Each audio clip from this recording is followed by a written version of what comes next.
us a little bit about what Botox is. So Botox is a toxin, yes, but it's a very useful and safe toxin. So it's a muscle relaxant. It's for dynamic lines that appear when you use those muscles.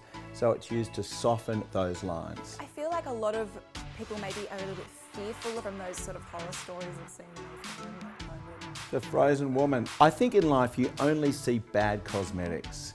When you see good cosmetics, you just think that person looks fresh or well or young. Fortunately, with a good education and good policing of the workplace environment, those horror stories are becoming a thing of the past. We're hearing a lot about this preventative Botox. Does that exist? I see people become too late for Botox in a way, and then they have lines that are hard to eradicate.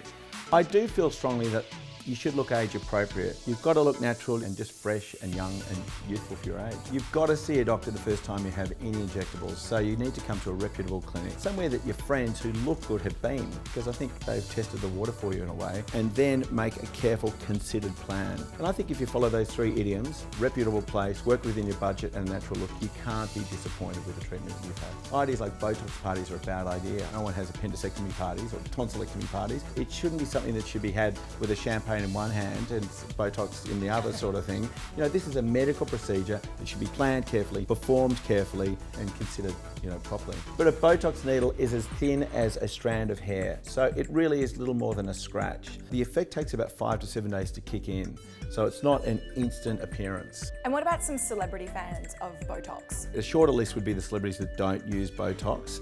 Jessica Simpson, Kim Kardashian, and the whole conga line of Kardashians. And how often do women get this? Typically 4 to 6 months, but everyone's a little bit different. So what about cost? What are we looking at? Different areas cost, say, between $200 and $400. So we bought a couple of guinea pigs along. Yeah.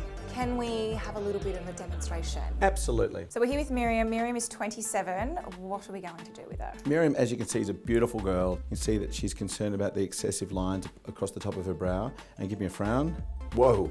Okay, so she has quite marked glabellar response. I think a very slight treatment with Botox would help her very much. I think it would soften that frown here.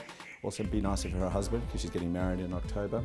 And these lines across the top of her forehead would be nice to also soften at the same time. And that's it. How was that? It's okay? Great, painless. Okay, so now we have Tess, who is 32. What we can see with Tess is that her actual bony brow line is here and her eyebrow is below that. So a slight elevation would highlight her beautiful brown eyes and give it a lovely arched shape to her brow. And that's something we can do very effectively with muscle relaxants. The other thing that she's got is quite a lot of crow's feet when she smiles. Now, they're not there when she doesn't. So what I want to do here is just to slightly soften those lines at the same time as giving a slight arch to her brow. Guess what? It's done. It's done. Hey! So it's been 2 weeks now. How's it feeling? Yeah, it feels great. I'm really happy with the results. Yeah, excellent. Let's just have a look at the movement. So just frown for me. Excellent. And lift up. Fantastic. And do a big smile. Great. So you've still got a little bit of movement through there, which is fantastic because it looks very natural. Yeah, no, it doesn't feel tight at all. Excellent. I like that I can still move my face but not have any lines. Yeah, but that's fantastic. And you're going to be ready for your big day. So ready. Very exciting. So they look like they've lifted really, really They well. really have lifted. I feel like my eyes have opened up so much. Yeah. They really were feeling quite heavy and it's something I've had for a long time, so I'm really happy with Yeah. the result. And so every 3 months would be the right time to kind of Definitely. lift myself up again, freshen Yeah. myself. Yeah, we'll book you in from 3 months from today. Fantastic. Just don't tell my husband. No.